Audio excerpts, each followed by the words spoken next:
Hello guys and welcome to my channel. These are two mid-range 2025 models. On the left, the Samsung Q8F, and on the right, the TCL C6K, both in 55-inch sizes. And I decided to do this comparison because in many countries, including mine, both TVs are marketed with the same prices, or in fact the TCL in many countries is cheaper and is much better option. The main difference in favor of the TCL is the dark scenes performance, but first I need to tell you that on my unit of the Q8F, as you can see, there is an horizontal white band which is annoying and is noticeable in many scenes, but in others is not so noticeable. I don't know if it's only a problem with my unit, it's probable, but that makes me think that Samsung is recycling panels from last year.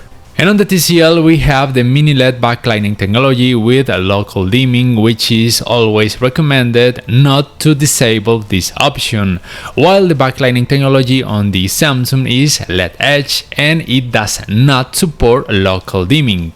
The performance on the Samsung is not bad, only that problem I mentioned, but in general terms, let's say it's not bad.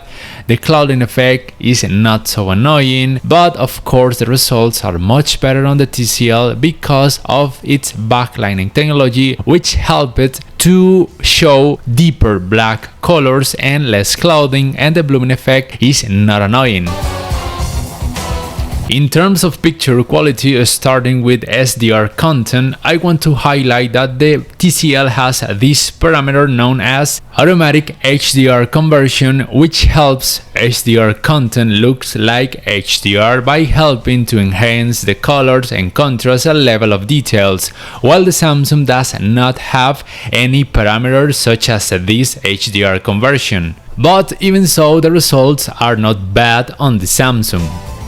Now, when you watch content with, in this case, HDR10 technology, both TVs have these parameters in order to improve the results. On the Samsung that is the HDR tone mapping, and on the TCL the dynamic tone mapping with more options.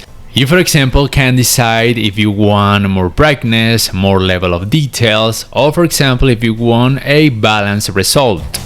In terms of colors, both TVs have the quantum dot color technology, and the color saturation capacity on both TVs is great, being slightly higher on the Samsung. It has the Color Booster Pro, and the TCL has this parameter dynamic color, and if you decide to increase at the maximum capacity the color saturation parameter on both TVs, the results are great, but as I said, are higher on the Samsung. But I think that the color accuracy on the TCL is slightly better, as you can see. By the way, I'm not telling you to do this, I'm not telling you to increase this parameter at the maximum capacity, I'm just showing you what these TVs are capable of in this area. The TCL has this IMAX picture mode, which is not a big deal, such as the intelligent picture mode is not a big deal. And talking about the amounts of brightness on both TVs, in general terms and in practice, the results are slightly higher or much higher depending on every picture mode and on every scene on the TCL. But I have to say that the brightness amount of the Samsung is more than enough for most people, especially if they are going to use the TV on a dark or dim room. But if you're going to use your TV in a bright room, then you have to go for the TCL because it will help you to a better reflections handling. And talking about the high dynamic range technologies, you must know that the TCL is compatible with Dolby Vision, but as I already said in many videos, Dolby Vision is not a big deal, it's just a fancy and nice name, and for many users the results are kind of annoying because Dolby Vision works with dynamic metadata. This means that in every scene the amount of brightness will automatically change in favor of the level of details, while on the Samsung the high dynamic range technology enabled in this case will be HDR10, which for me the results are more than okay in general terms, also in favor of the level of details. The gray uniformity on both TVs is okay, being slightly better on the TCL because it shows less dirty screen effect, but the good thing is that when you watch content with higher color volume, the dirty screen effect on both TVs is not noticeable from my point of view.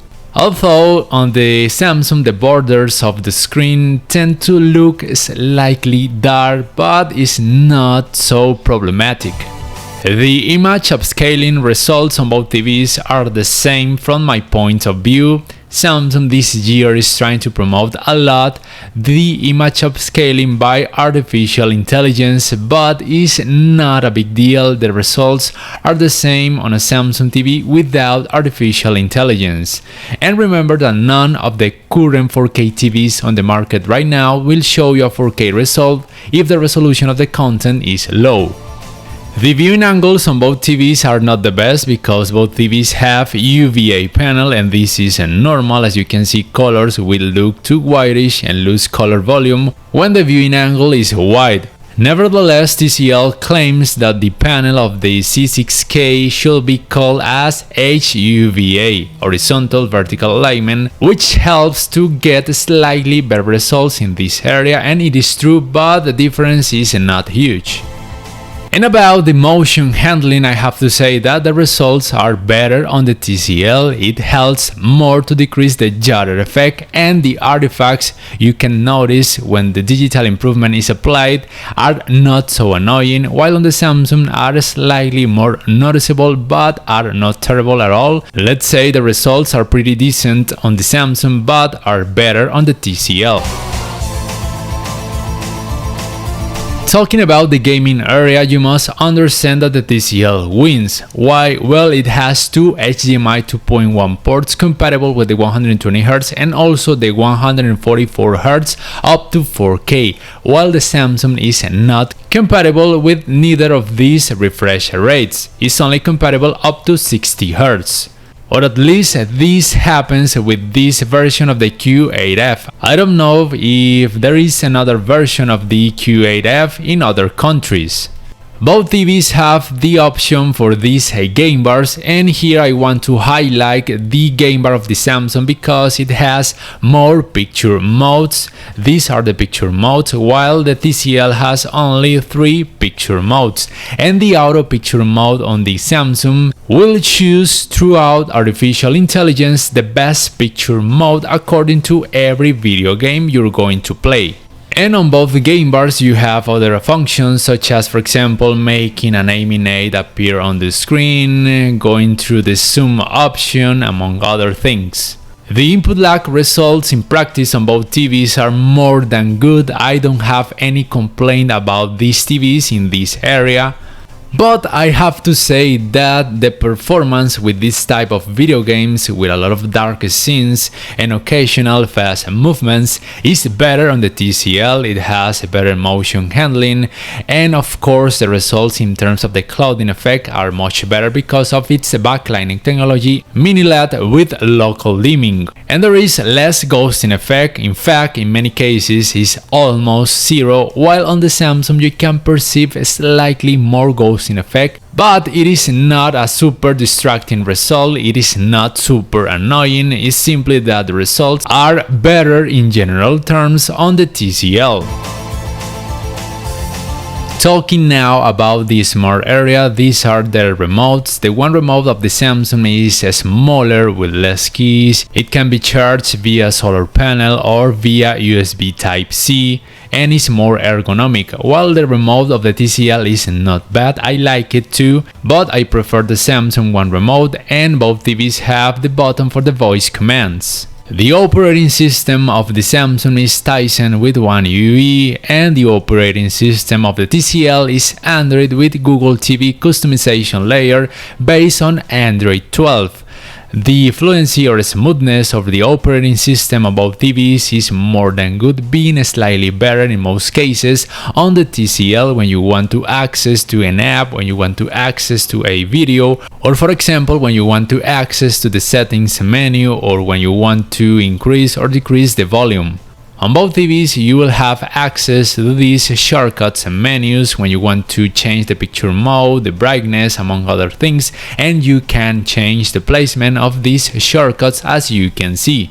The App Store on both TVs will vary according to every operating system. On the Tizen operating system by the Samsung, you will find a lot of apps, but not so wide amount of apps compared to the Play Store of the Google TV on the TCL.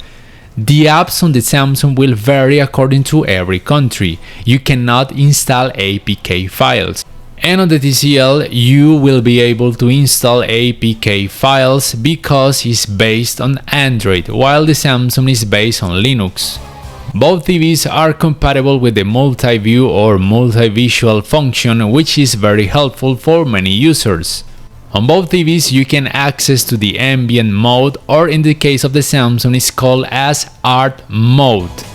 And on both TVs, you can access to the voice commands by pressing the button on the remotes or by using the hands-free voice control option, which is possible on both TVs. In terms of inputs, the Samsung has only 3 HDMI ports, none of them is compatible with the 120Hz or 144Hz, while the TCL has 4 HDMI ports, 2 of them compatible with the 120Hz and also 144Hz, and it has an USB 3.0 port. In order to sum up this video, first I want to tell you that talking about their speaker system, the results in terms of power are much better in theory and in practice on the TCL, and the sharpness is good too. While on the Samsung the power is not enough for many cases, but at least the sharpness is more than okay. And if you guys ask me which one of these two TVs is the best option for you or for almost every user around the world, of course the answer will be the TCL C6K is much better in almost everything. Let's say that in terms of color saturation the Samsung wins, but not for a huge difference. In everything else the TCL is simply better, or in fact much better, including the dark scenes performance, the brightness, the color's accuracy, and the fluency or smoothness of the operating system, and of course the power of its speaker system. So please let me know at the comment section down below which one of these TVs will you buy and why. I remind you guys you can support my channel by making some purchases throughout the links I put on the description and on the fixed comment. Also hit the like button if you enjoyed this video, subscribe to my channel if you haven't already, enable the notification bell so you can know every time I upload a new video. Thanks for watching and until next time.